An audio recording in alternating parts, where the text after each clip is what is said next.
All right, well, hello, everybody. We will go ahead and get started with today's work session. Clerk, will you please call the roll? Agent, Here. Clegg, Halliburton, Here. Sanchez, Here. Thompson, Here. Woodings, Here. present. Thanks. First up, we've got an update on bike bars. Craig, thanks for joining us today.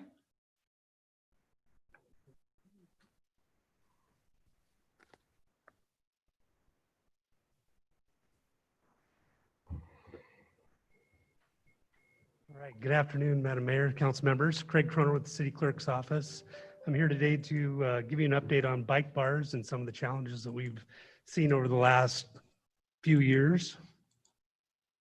Provide you a quick overview of what we'll be discussing today. I'll go over a little bit of the history of the bike bars since they've been in Boise and some of the challenges we've faced, as well as some staff recommendations, and we'll be seeking council direction accordingly, and then we will provide some next steps and timeline.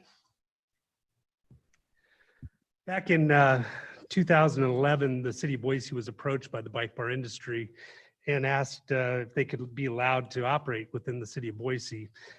During that time, we were just coming out of the economic Great Recession, and any business that was brought into the city of Boise was a welcome business and viewed as an economic development opportunity at that time. We went through several iterations of code trying to figure out how to make them operate. And we actually issued the first license in 2012. However, the bike bar industry had worked in the state of Oregon, and the alcohol laws in the state of Oregon were different than they were in the state of Idaho. And so there was some challenges having alcohol being able to be consumed on the bike bars during that time.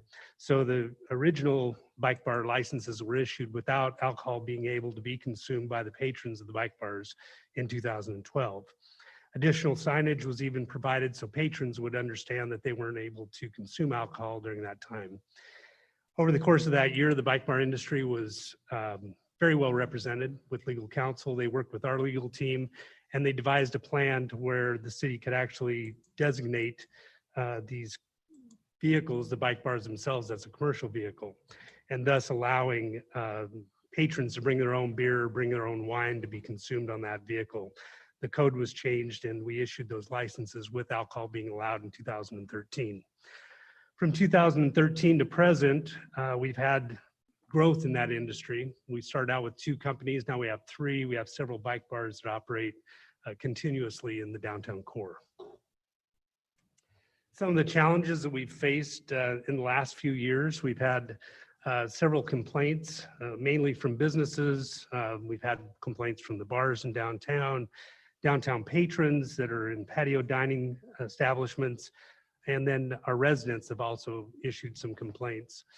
It really got to a boiling point back in last year, and so DBA had fielded complaints as well and actually did a survey and worked with city staff to condense and summarize some of these complaints into 4 different buckets. And that was excessive noise, drunken disorderly conduct, traffic impacts, and then miscellaneous things like public urination, over intoxication, those types of things that were happening continuously.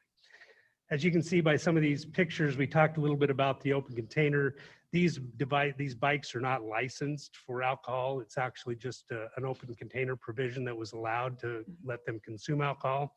So if you look at the bottom picture on the right, you'll see patrons of the bike bar shotgunning beers with 1 foot on the bike, 1 foot on the ground. That was to eliminate them from being an open container violation. Police has had several instances where patrons will jump off the bike, like you see in the top picture on the right, where patrons will take pictures, and they're obviously an open container violation in that. And then the picture on the left was taken, actually posted on social media last month, right before the emergency orders went into effect. And you can see some of the behaviors that are not only welcome, but they're encouraged on some of these bike bars. So social distancing has really been the challenge during this COVID operation. The excessive noise is one of the largest complaints we get. Amplified, that's really because of the amplified sound. They have really good amplification on these devices. It gets so bad in the downtown core, sometimes it shakes the buildings. We've had complaints from businesses that have an office operation during office hours, and we receive those complaints. We receive them even from city staff here at City Hall. The impacts to dining, I know that some of the council members have emailed me with complaints from citizens that had a horrible experience in downtown on a Saturday night, trying to enjoy our patio atmosphere in the downtown core, only to be disrupted from, loud bike bars that are in close proximity. And also, if you think about the residents, that downtown residential population has really grown in the last 8 years.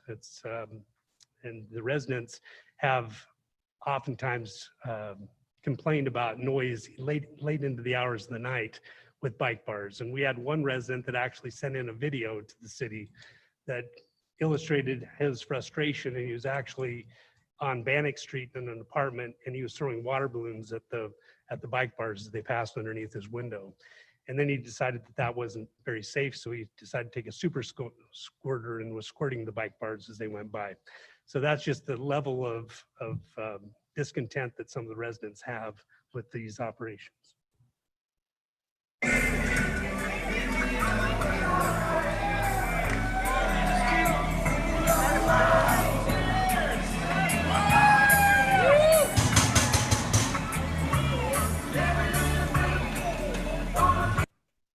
That video, if you look, there was, you can't get a full appreciation unless you turn your volume up to as loud as you can. But these bikes operate, they're very slow, and they impede the traffic tremendously, especially during peak hours. But with traffic around and the speed of the vehicles, that also disrupts, and the sound is very, very egregious to some people. The drunken disorderly conduct, that was another one that was a big point of contention with a lot of people. Over intoxication happens frequently on the bike bars. The police have had several calls for service because of it. There's people that have actually been reported that fell off the vehicles. We have, as you can see in the picture here, we had one patron that was a few years ago. They posted this on their website, and the individual jumped off the bike and decided to take a dip in our old patio pool over here. And they were greeted with, laughter and high fives as he got back into the bike bar. There's a lack of restroom facilities where these bike bars end their trips. And so police has had several public urination instances. There's been over intoxication to the point where people are getting sick. We've had physical and verbal altercations as well. Most of it attributed to overconsumption. Madam Mayor. Go ahead. Hey, Craig, I didn't see on that video, it looked like you had a date posted there, but on my screen it was too small. Did that say June 2020? Yes. Okay, thank you. That's it. Yeah, the bars really have a problem as well, because they have to protect their licenses. So when somebody comes into a bar that's over intoxicated, they will refuse service to that patron. And as you can imagine, if somebody's over intoxicated, wants to get another drink, and a bartender refuses to serve them, that also creates a uncomfortable environment for the patrons that are in the bar. Obviously, there's challenges and traffic impacts. You can see in the video, it showed how slow those vehicles actually move going down the street. If you can imagine Idaho Street, 4 to 6 o'clock at night, motorists really get anxious as they come up behind these bike bars. The patrons are usually trying to have a good time. I've actually witnessed them trying to stick their hands out and get high fives from the motorists that are traveling in close proximity to them. We've had public safety concerns with people falling off the bikes. There's also been, if you look at this top, our parking enforcement team has had issues with them as well. They park in accessible spaces. And if you look at this picture, there's actually 2 violations there. One is parking in an accessible space, and it's also 18 inches past the curb. So the device is actually out in the lane of traffic. In the bottom picture, it's a nice photo op in front of the Capitol, but it's also parked on the sidewalk, which is also a state code violation.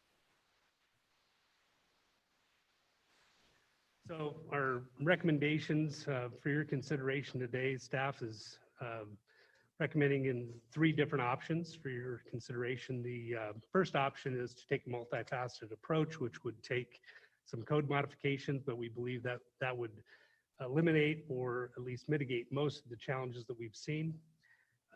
We could direct operations outside of the downtown core where most of our residents are at. We could even specify specific hours of operation for the bike bars to operate.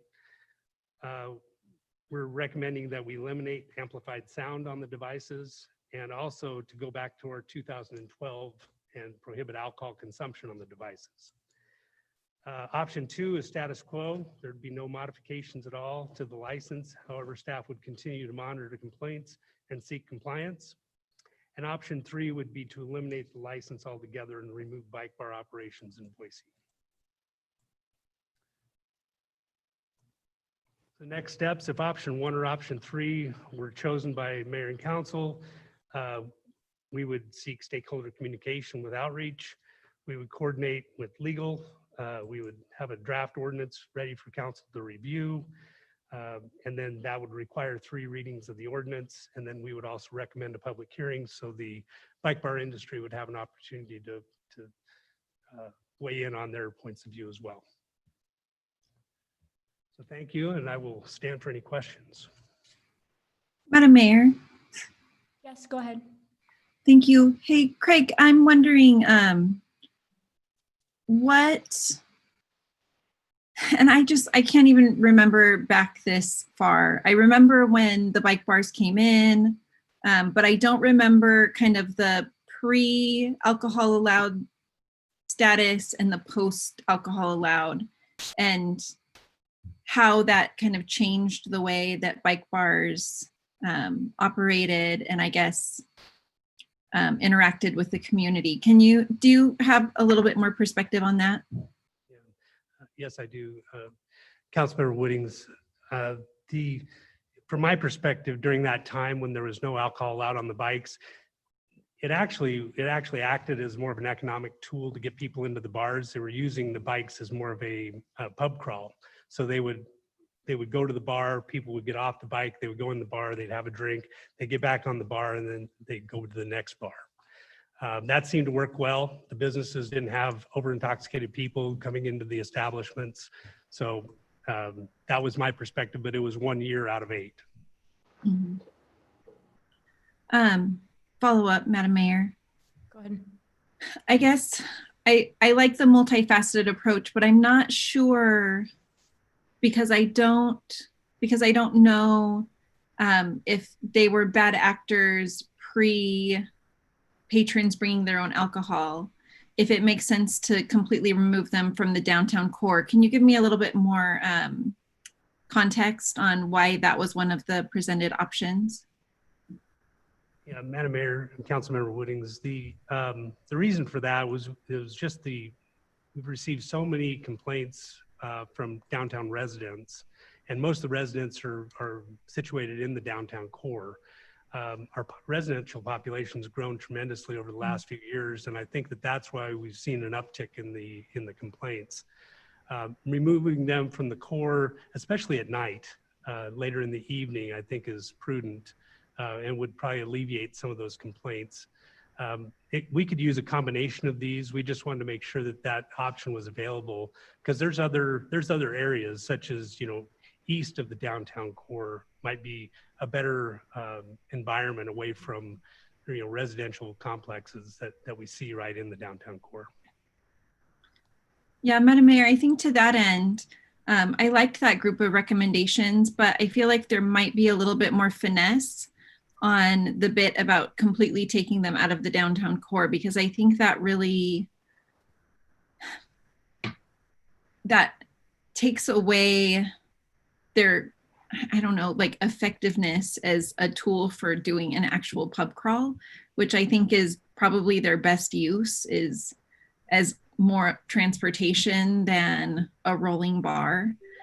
So I guess I would be interested in looking at some options. You know, can we limit their hours of operation downtown so it's not disturbing to the residents now that we have more residents? You know, say you can operate in the downtown core up until, I don't know, like 9 p.m. or 10 p.m. So that's kind of where I'm at. I remember how cool they were when they first came in. Like Bend had them and then we had them, and it was really neat. And we like took one in the North End Neighborhood Association Hyde Park Street Fair parade one year. And so I guess I would like to get back to kind of that original intention of having the bike bars, which was, as you know, Craig said, more of a pub crawl type thing, while eliminating a lot of those issues that we're seeing with patrons being able to actually consume alcohol on the bike bars, like public intoxication. So anyway, there's my 2 cents. Madam Mayor. Yes, go ahead. Thank you so much, Craig. The messages that I've received from concerned constituents have a lot more to do with the COVID risk and people being that close together, as you referenced, reaching out, touching other people on the street, relieving themselves in public. I mean, Steve's here from Public Works. I mean, I don't know what we've discovered in terms of COVID in, you know, that matter, but those have been the concerns that I've received. So I would say that beyond the usual complaints, which would be the noise, which would be just people like me that hate them and don't like them, sorry. It's more about the era that we're living in right now in terms of infection and spread. So I would probably err on the more conservative side in terms of I'd like to see them gone just for safety reasons. Madam Mayor. Go ahead. Thank you. First, quick question, Craig. Is it only beer and wine on these? Madam Mayor, Councilmember Thompson, that's correct. Okay. And my comments on this, I like a more blended approach is where I would lean. I would agree. I wouldn't want to see them eliminated from the downtown area. I actually certainly agree with removing amplified sound and would support additional stringent measures in terms of not touching, making this very clear to the 3 companies or whatnot that you can't reach out and touch. The parking things, that these things will be enforced. I actually have no concern with continuing to allow alcohol on them, although I think it would be useful to look at perhaps a blended approach where alcohol stops at a certain time, 9 p.m. And then at that point, they become more of a pub crawl. And then you would have the multifaceted, those doing it during the day, I don't know. It seems to me when I see them, I don't live downtown, but when I've seen them out on the street, 5 o'clock, 6 o'clock, I could give a hoot. But I don't live in the downtown area, but also, but when it gets later, and I would think that the intoxication could increase, I would think we trim it down and say, I don't know, 9 o'clock or something. That's when they can no longer have their own, and it basically becomes a pub crawl. Those are just my thoughts, but we'll see where y'all think. Madam Mayor. Yes, go ahead. My general attitude is that you should be able to do whatever you want as long as you're not bothering other people. These things are almost custom made to bother everybody else to the maximum extent possible. They block traffic, they violate the law, they violate the noise ordinance, they get in the way of everything, they're harming our downtown businesses. I don't care for them. I think they're coming at the expense of literally going to space. I think moving them to another part of town just moves the problem to someplace else. And I think option 3 is the way to go. Madam Mayor. Just second, Councilmember Thompson. Council President is going to go, but you wouldn't have heard me because I just nodded to her just over here. Sorry about that. No, it was actually Halliburton, but. Oh, sorry. Here. was wondering You why I guys are wasn't getting any reaction from TJ when I was looking right at him, but hard to do. So thank you, Madam Mayor. Craig, I guess, you know, I'm somewhere in between on all of this. I agree that alcohol on them has made them more disruptive. I think the amplified noise has made them more disruptive. I think there's ways to control that, either through a noise limit or just simply not allowing amplified noise beyond their need to have a speaker for the driver. I also support Councilmember Wooding's idea that we explore some hybrid of continuing to allow them in downtown at the appropriate times and in the appropriate places. I also think the edges of downtown, they often come by my house, and typically when they come by my house, it's early and they're not as disruptive, and I don't think it causes much of a problem, but when it gets later and they get noisier and they get more disruptive, it does. So I'm supportive of a process to look into all of these, try to find some middle ground solution that gets them back to what they were when they were first introduced, hopefully in a way that people can support and actually have fun on, which is what it used to be. Councilmember Halliburton. Yeah, I feel like I have to comment on this one because I'm the bike guy. Madam Mayor, Craig, I guess I have a few questions maybe to start off with. Do you know if they've ever been ticketed for any of the places that they've parked or any of their poor behavior? Do we have any record of that? Madam Mayor, Councilmember Halliburton, yes, we have ticketed them on parking violations. Okay. And has that been effective? Has that changed their behavior or not so much? The reality is that they paid all their parking tickets, but we still seen the same types of behavior. I know that police have had instances where they've tried to get them to turn down the noise, and it works for a day or two, and then 2 days later they're right back, and we're getting complaints again. So compliance is always tough. They have, I think the businesses are trying to, control, but they can't always control the operators of the bike, even though they work for them.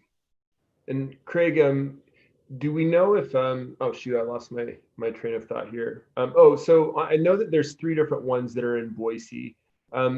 They're not entirely pedal powered either, are they? They have motors on them?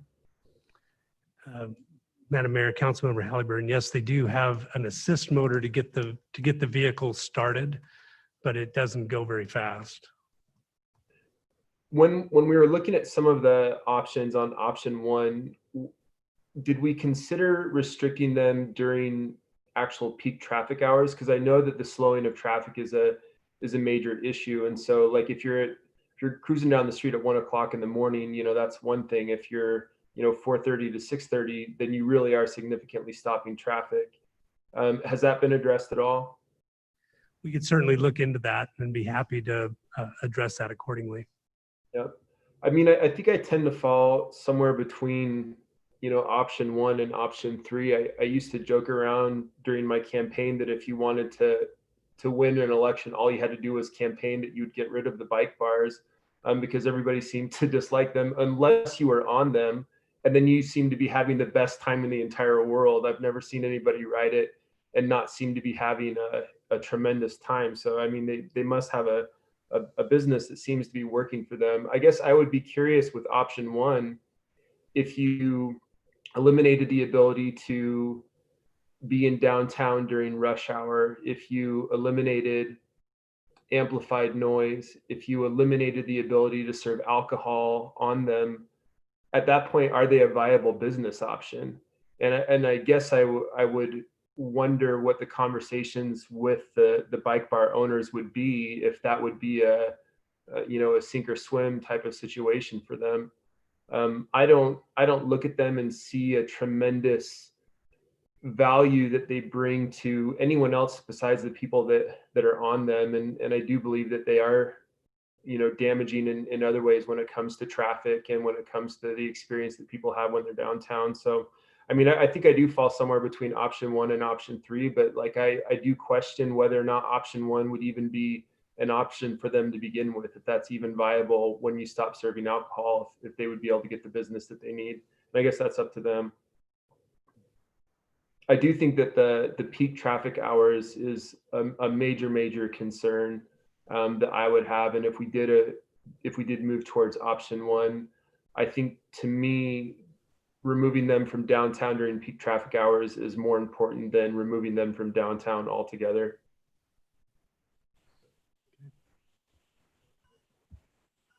All right.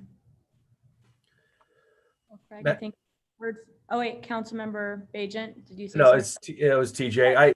I just want to add one more thing. I like where many of you are going with this. I will vote to oppose eliminating them altogether, and I never get on them, but I support them. I think they're having fun, and I like that. Merging the idea of what Councilmember Halliburton just said, and maybe what I noted in terms of ending the drinking at a certain time, and then in terms of the traffic, maybe just eliminating them altogether during those traffic peak hours. I think that could still serve as at least an option to see if these can work in our city without being the fun police and ending them altogether. Madam Mayor, Yes, go ahead. if it's okay, I'd just like to respond a little bit to Councilmember Thompson. One of the issues that our bar industry has seen with these basically rolling bars is that it puts them at increased liability. If folks come into their bar, they don't know, like how much they've had to drink. They have someone drunk in their bar that they didn't even serve. It really kind of messes with the way that they do business. And so I really think that going back to that original function of the bike bar, which I think was pretty successful, of getting folks from bar to bar, put some time in between drinking, and kind of allows a little bit better management of people's consumption of alcohol. And I think that would really eliminate a lot of the over-intoxication issues, as well as the lack of bathroom issues that some of our friends downtown, like artist Sue Lada, has seen a lot of public urination on the back of her studio where the bike bars tend to park. So I think that I think for me, taking the alcohol off of the bike bars is a really critical piece of this. All right, well, do you think, Craig, that you've got what you need for to come back for a work session next stages? Yeah, Madam Mayor, I would just to follow up, if we came back, actually did a little outreach with the bike bar industry and then came back with some further recommendations according to what we heard here today, would that be appropriate? Yeah, that sounds good. Okay, all right. Will do. Thank you. Uh-huh. Okay, next up, we have the Water Renewal Utility Plan, the RUP, I guess we're calling it. Questions, and then the state of recycled water. Thank you, Madam Mayor. I'm Steve Burgos. I'm the Public Works Director for the City of Boise. And the two items we have tonight, 5 minutes on the questions, those are related to the memos that we've been submitting to Mayor and Council on the different components of the utility plan. And so far, we've submitted 2 memos, one focused on capacity and asset condition, and the second one focused on regulatory requirements and how the utility plan can address climate change. And just note, we'll certainly have time. We have, I think, an hour and a half slated for September 1st to present the recommended approach. There'll be a lot of time for questions there, but we did want to make ourselves available if council or the mayor had any questions on the memos submitted to date.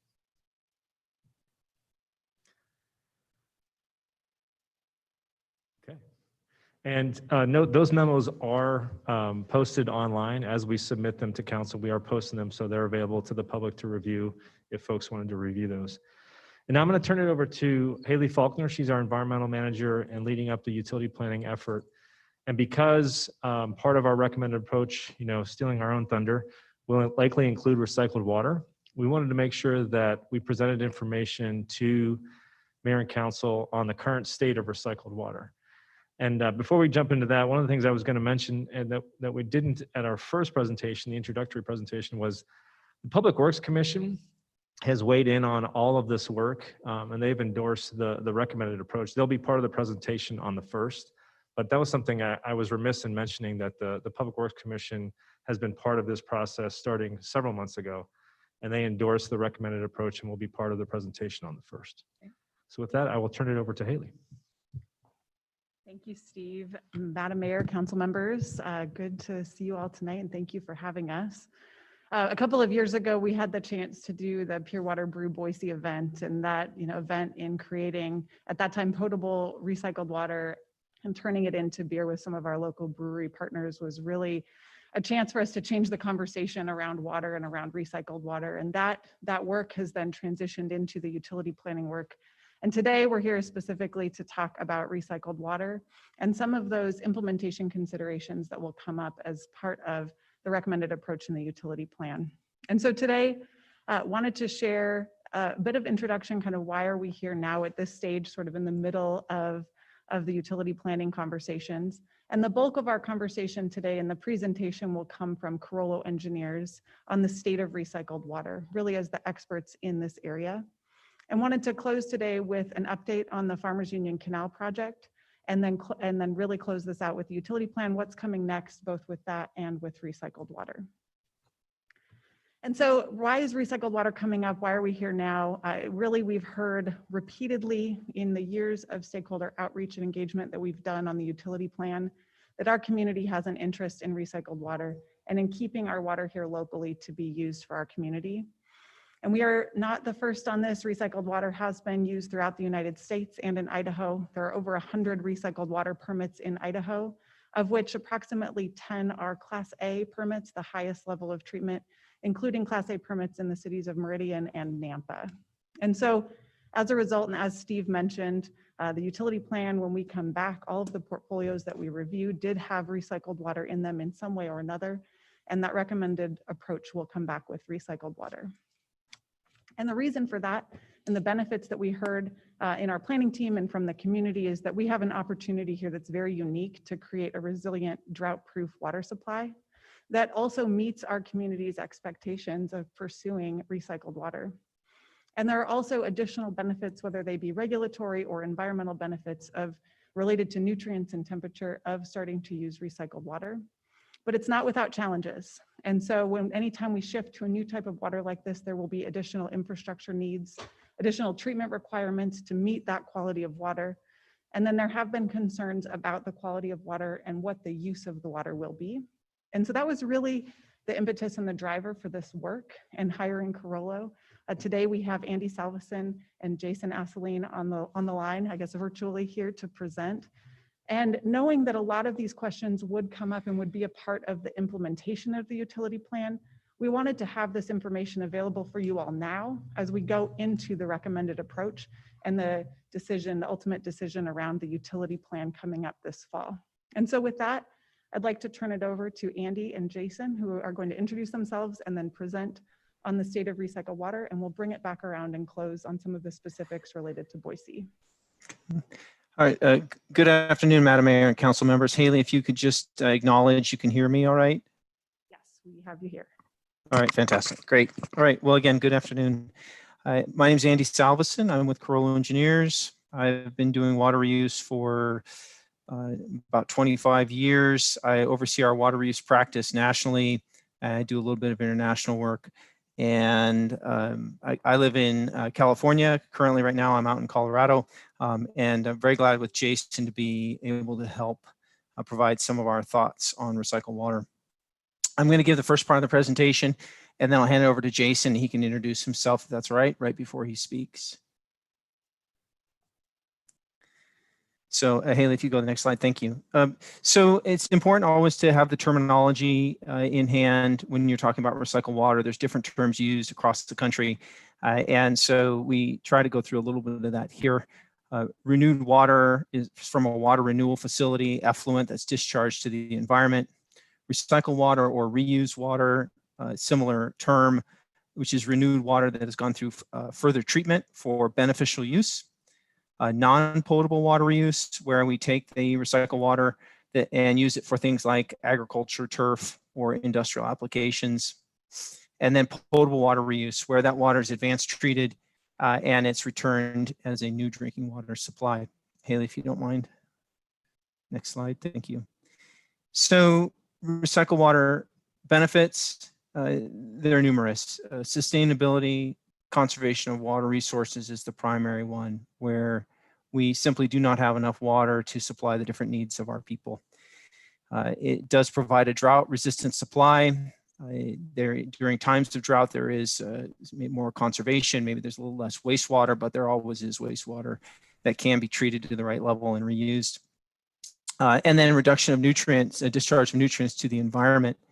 So we do see in some cases where our environmental regulations require high level removal of nutrients, but those nutrients can actually be very beneficial for plants if we turn around and use that for irrigation.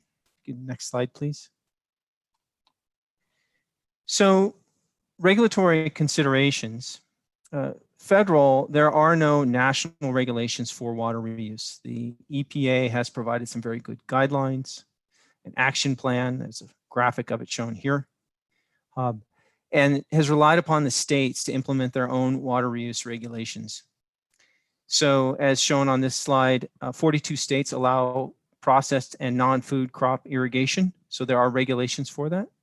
And 26 states allow, for example, irrigation of food crops, among other things. State by state, there's some states would have very detailed regulations for potable reuse, for example, where others have none whatsoever. Next slide, please. So within Idaho, the Department of Environmental Quality has recycled water classes. And that is essentially recycled water quality targets. In Class A, if we just look at the left side of this slide, highest quality is Class A, which requires filtration and a high level of disinfection to kill microorganisms, pathogens. And if you look at the table on the right side, and this is just part of a longer table, depending on what you're going to use the water for, has a different water quality requirement. And so if we want to use the water in a lot of places for non-potable reuse, Class A meets those goals. And in some cases, Class B can meet a lot of other applications. If I can highlight a few just to put your eyes in a certain spot on the table, the top left of that table, for example, has parks, playgrounds, schoolyards, etc. Right underneath that, golf courses, and right underneath that, food crops. So you can see as you move left to right that Class A water is needed for those applications. Class B could be used in a few of them, but Class C, D, and E would not be allowed under those types of high exposure applications. So it really goes down to how much people are exposed to the water, what is the risk, and how much do we treat it so that we can mitigate or minimize risk to the public and gain the benefit of the water. The next slide, please. And I apologize, I'll pause here as there's comments that come up. So again, as I highlighted, irrigation of processed food and edible crops is allowed for Class A and Class B. And it's important to note that that Class A requirements are the most stringent in the United States, and it's focused, like all water reuse regulations, it's focused on pathogen reduction, microorganism reduction, and microorganism elimination.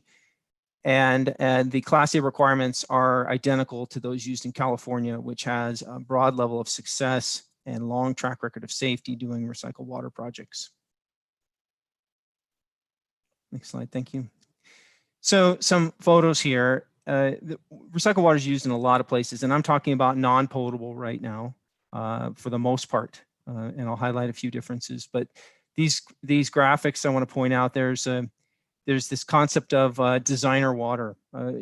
Treat the water to the level that's needed based upon the use. It's right treatment for the right use is another term.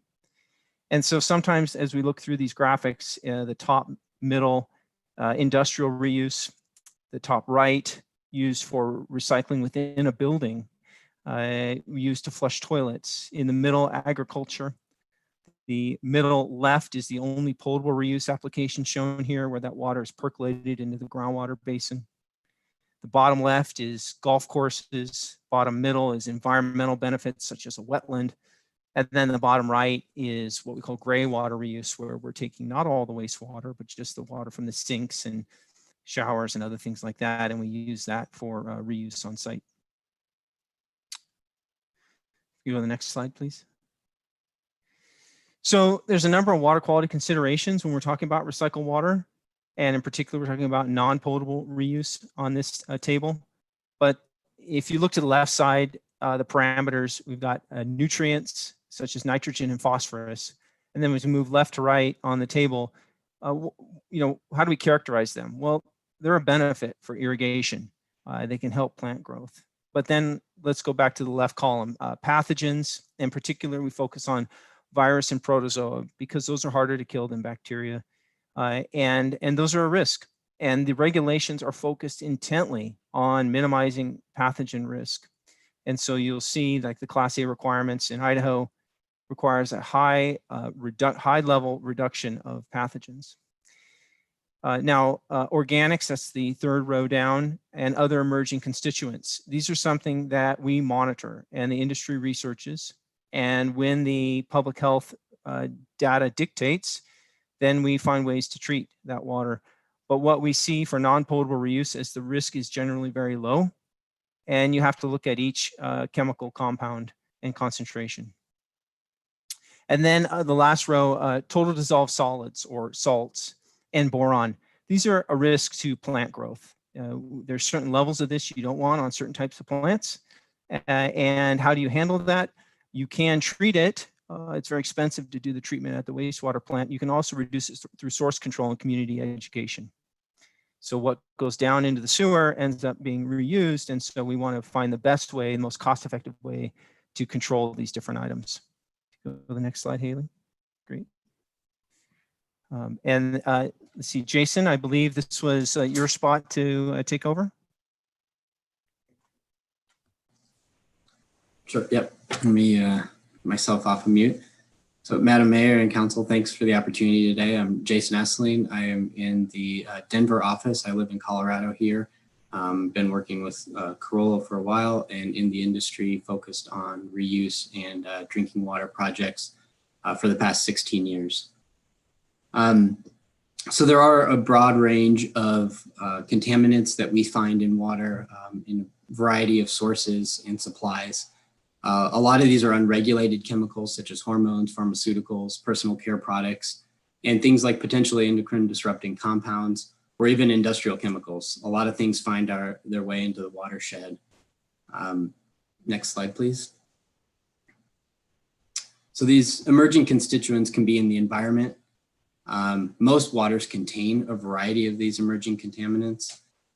They can be transmitted into the environment through things like surface application of pesticides and then the subsequent runoff.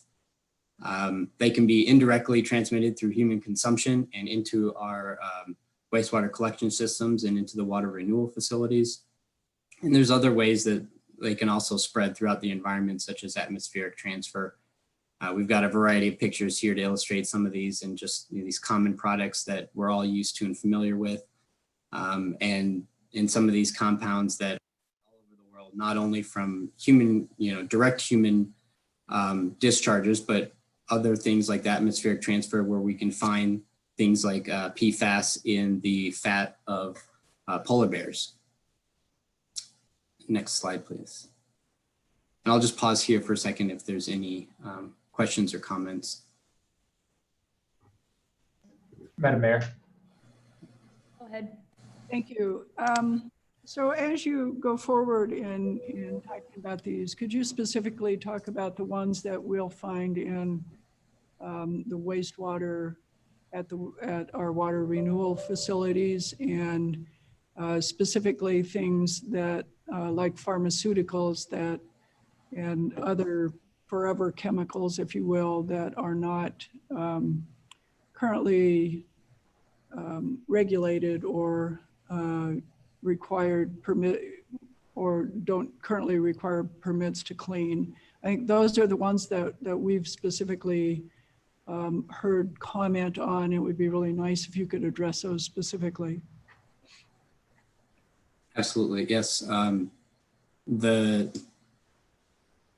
first step really in all of this is to sample and understand what's in the water at a variety of sources. And we have had communications with the city and Public Works, and work is ongoing there to collect samples and understand really what level of the various contaminants are in the water, because it does vary from location to location. So there could be more of some and less of others. And the best way to address them is to really characterize and understand what levels are, so that we are not just applying treatment without understanding those concentrations. Madam Mayor. Go ahead. I had Jason, thanks for being here. I had a follow-up very similar to the council president's, which is, it's a combination of a comment and a question. I'm going to make a question and you're going to say, yes, that's the comment. These contaminants or constituents of emerging concern are already in the water. And I think that's a very important point for people to understand. Water renewal is not a process that creates these. They're in our water now, whatever they are, and we know some of them and we don't know others. They're in the water now and they're going somewhere now. It's not the case that this process creates them and creates this problem, right? They're already in the water and they're already going into the environment, going into the river, going into various places. And so the conversation we're having about water reuse is about, how to come up with a drought-proof water supply that takes advantage of the fact that we have water that also has contaminants in it. And either way, these contaminants are going to be part of the story. So I wanted to just call some attention to that, because I think that can be a source of some confusion as people are listening to this conversation. They wonder, why are we going to engage in this project when it's adding endocrine disruptors to the water? That's not the case at all. Those things are in the water already and they're going to be going somewhere. The question is, how do we take best advantage of the resource we have and put them in the best place? Councilmember, that's a great comment. And I completely agree that, identifying and understanding what is already there. And then the next step and subsequent steps, which we haven't gotten to yet, is what treatment would we need to address those to meet the levels that everyone would be comfortable with.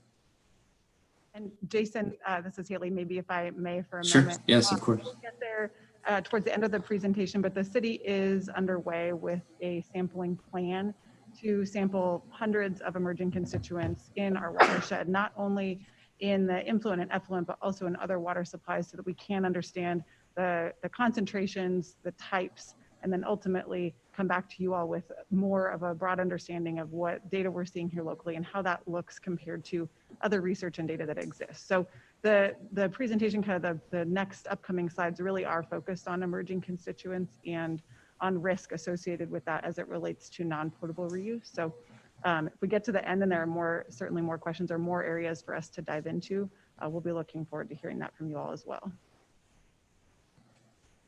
And do you have anything you wanted to add? Here first. If I could, Okay. Yes. one follow-up, if I may. I know we have in the past on some of these chemicals that have long-term impact, required them to be removed before they get into the wastewater stream. Amalgams in Dennis' office come to mind, for instance. So as we do go forward and look at these, it would be of great interest to know if there are others of those that we should be trying to regulate upstream from the time they get into our water stream. Absolutely, Madam Mayor, Councilmember, great comment, and certainly part of our next steps as well. All right, Jason. Sure. Okay. Yeah, and I would just note also that, especially with potable reuse, but I think even in other projects, doing source control and advanced source control can be a great tool for a public works department to understand what is coming to the treatment plant on a variety of levels, and how to try and catch some of that before it makes its way through the process. So going back to the slides, go ahead. Oh, I was just going to add, Jason, I mean, the most cost-effective way to take a chemical out of the water is to never put it in. Yeah. And when you're trying to protect, your valuable water reclamation infrastructure, there can be all kinds of things that end up, whether they're controlled or not. And so being able to address those in the collection system and understand and characterize them ahead of time can have a lot of benefits. So going back to the slide, so emerging constituents, as was pointed out before very astutely, that they can really be found in most water supplies and wastewater effluents. They're ubiquitous in a lot of different ways, but at a wide variety of concentrations, usually in very low nanogram per liter levels. So a nanogram per liter, just to give you a little bit of perspective on that, because it's parts per trillion, that would be the equivalent of 1 drop of water in 20 Olympic swimming pools. So when we measure these types of compounds, we have advanced analytical techniques in laboratories that are able to measure very low levels and down to some into the fractions of a nanogram per liter. Next slide, please. So there's a lot of different ways that we're exposed to contaminants in our daily life. And we like to think of it as a factor of safety or a measure of safety that can be determined for each of these chemicals. That adds a certain level of conservatism. If we examine these concentrations from a potable perspective, especially when we're thinking about a non-potable perspective, if we are assuming what would be the factor of safety or the measure of safety from a potable perspective and comparing that to non-potable. So something that would be over 1, this is a very simple math equation. As an engineer, we can't get away from those, but if we just simply take a health screening level, so a known concentration where there might be an effect of a certain contaminant, and we divide that by the measured concentration. If that is greater than 1, so basically the measured concentration is lower than the health effect, then we know that we've got a certain level of factor of safety that we're in a safe range.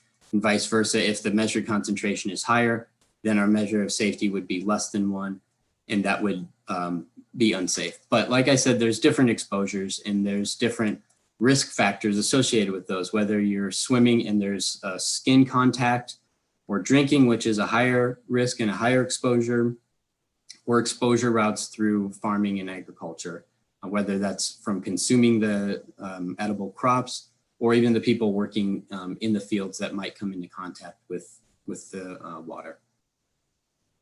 Next slide, please. And there's been a lot of research and study done on these types of exposures.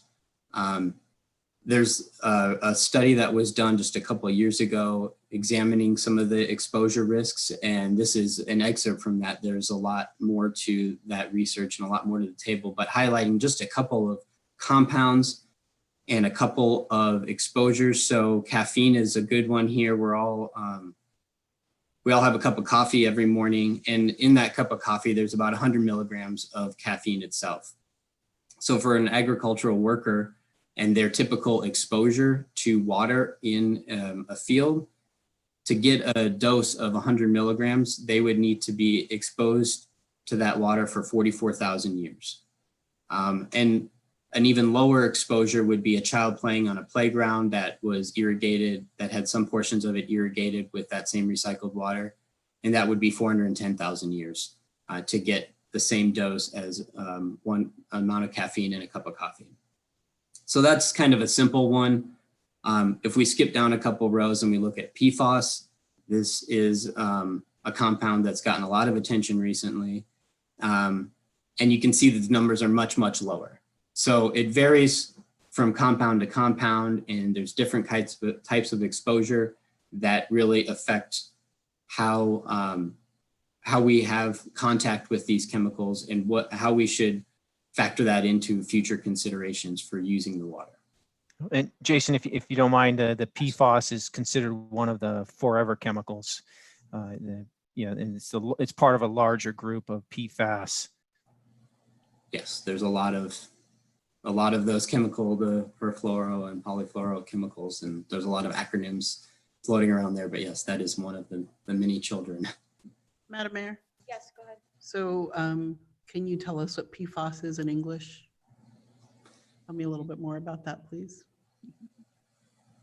Sure.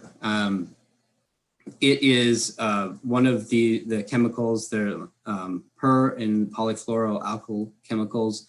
They have a lot of different forms, and they're used in a lot of different common products. So the most common one is Teflon-based products. They're also used in water repellent and firefighting foams. They're used throughout, our daily life, and so we're exposed to them and we're familiar with them, and they find their way into the environment. Because of their stable properties, and they were engineered to be very stable chemicals, they stick around for a long time. So that's why they've been named, forever chemicals, because without, active treatment, they persist in the environment. Thank you. Next slide, please. So we have just a couple more slides here, but we wanted to switch gears a little bit and cover some case studies and show where recycled water has been successful and is ongoing in particular for application for agriculture. These 3 case studies are going to be Monterey, California, Pompano Beach, Florida, and also in Israel. Now, the cost of treatment and the type of treatment can vary widely. So that is something we haven't gotten into yet as part of the project. And so we won't really cover that, but we're showing just, the variety of treatment here in a couple of simple schematics that, even the California Title 22, which is a very robust treatment, there are other options beyond that that can provide, significantly more treatment, but that's really on a case-by-case basis. And that's outside of the current regulation and regulatory framework for recycled water. So the first case would be Monterey, California.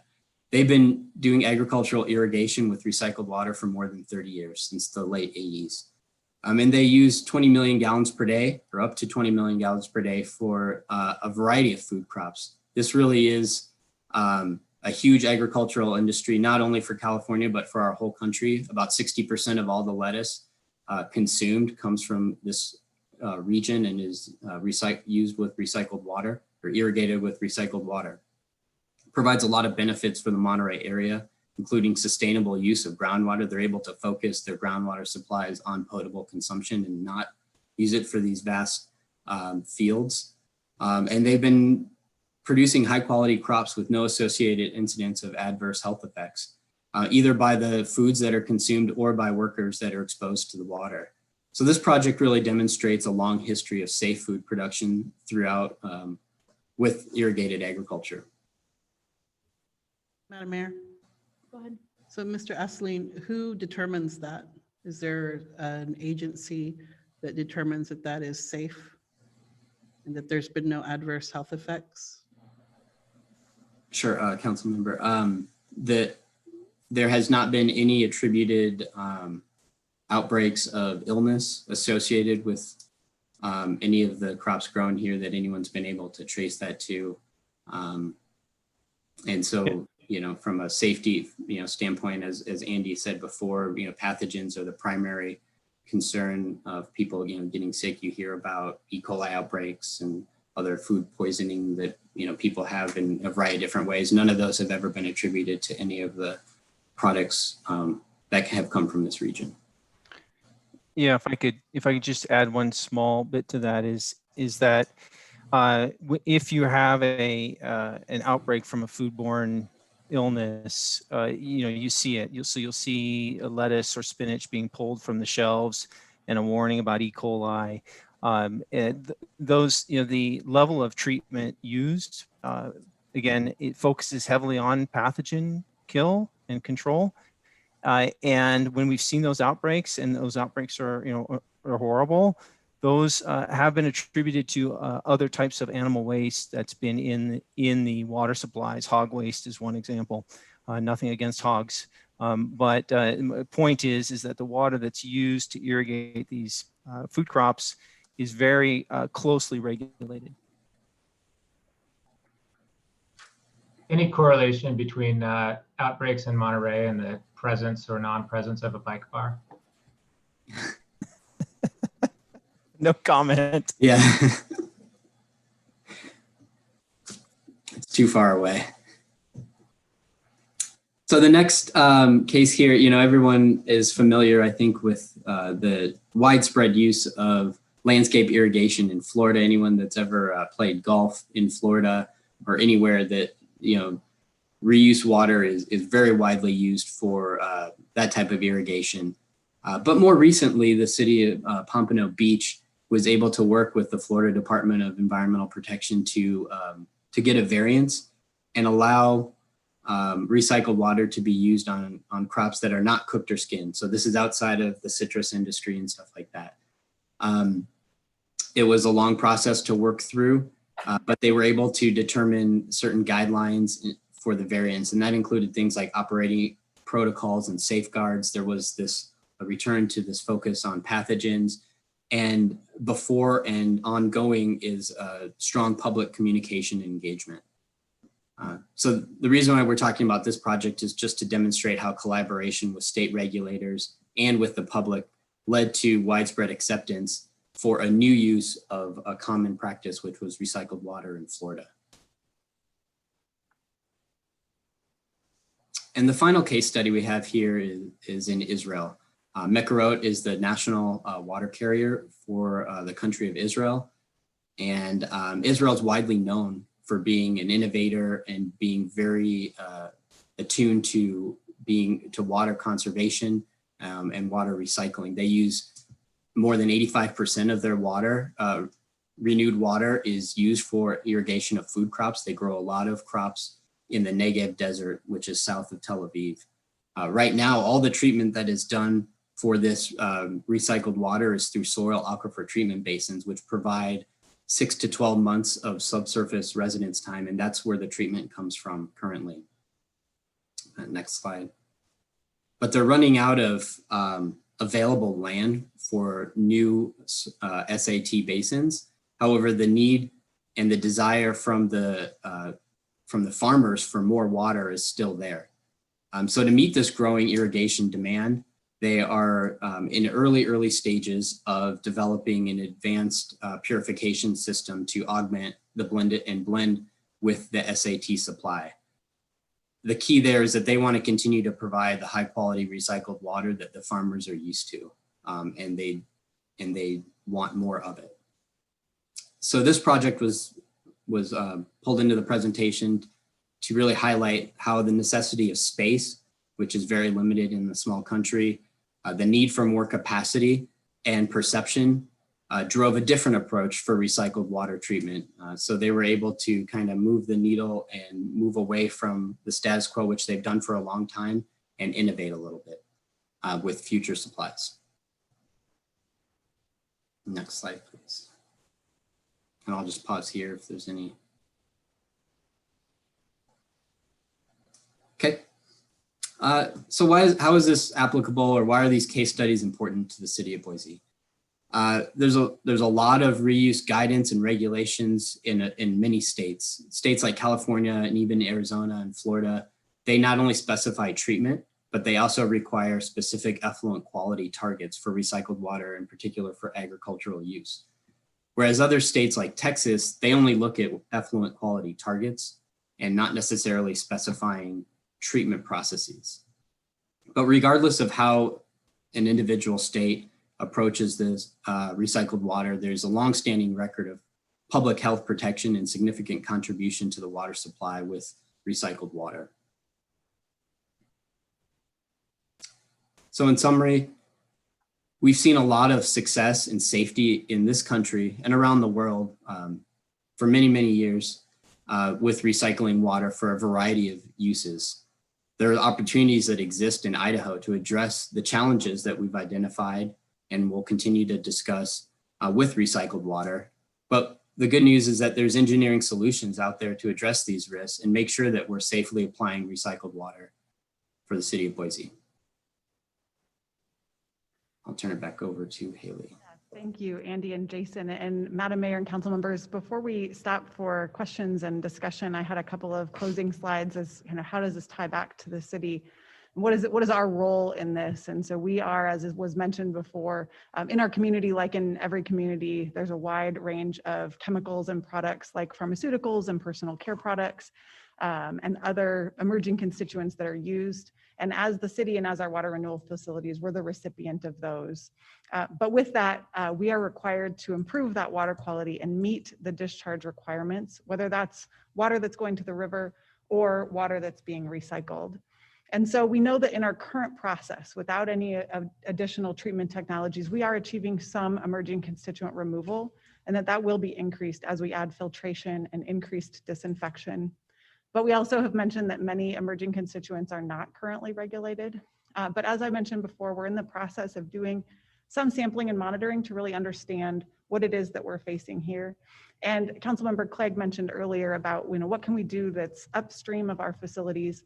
Specific to PFAS, we are looking at exactly that. We've got a webpage that's been posted about PFAS. So we do have some of that information out there on the current state of that one particular emerging constituent, which is of course comprised of many chemicals in one family.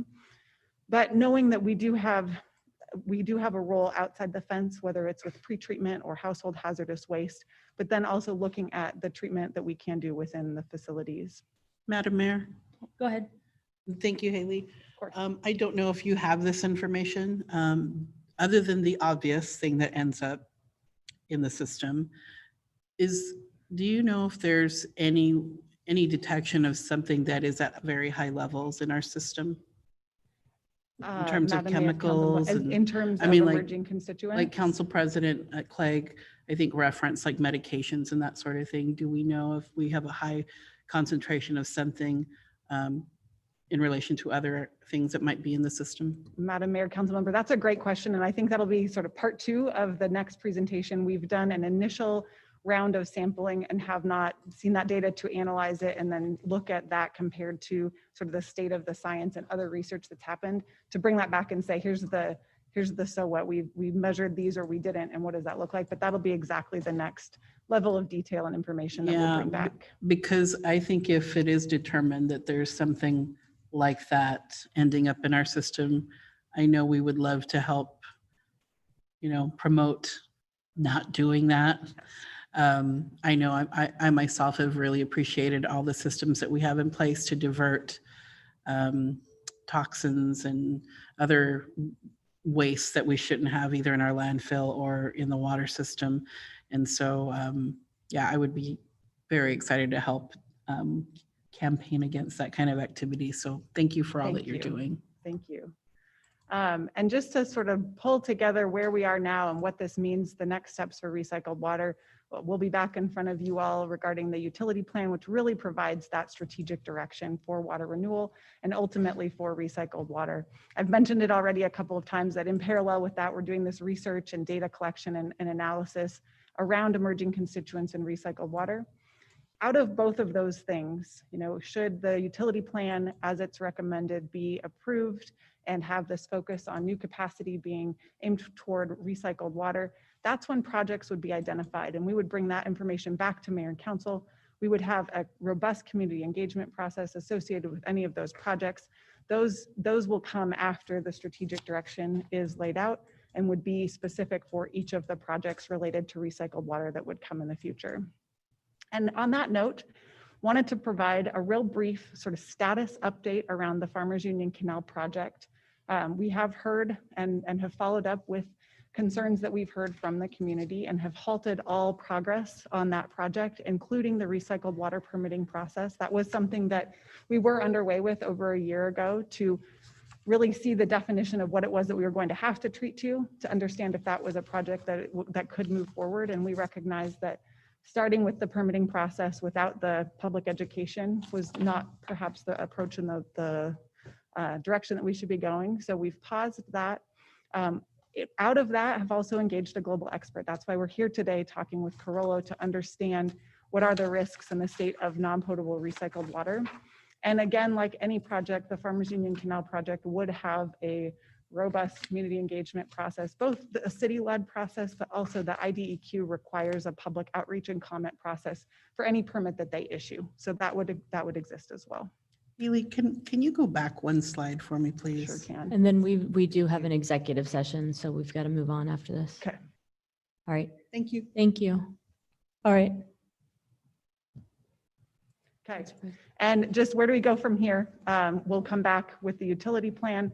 The reasons for recycled water we've shared, but we'll close with that it provides a local resilient water supply that is drought proof. And we will look for recycled water projects that meet the utility plan outcomes in the future. That's all. All right, Thank you very much. Thank you. thank you. Madam Mayor, I move that we go into executive session pursuant to Idaho Code Section 74-2061C to discuss acquisition of an interest in real property not owned by a public agency. Second. We have a motion and a second. Clerk, will you please call the roll? Woodings, Aye. Bajent, Yes. Clegg, Yes. Halliburton, Yes. Sanchez, Yes. Thompson. Yes. All in favor, motion carries. Thank you. All right, we'll be back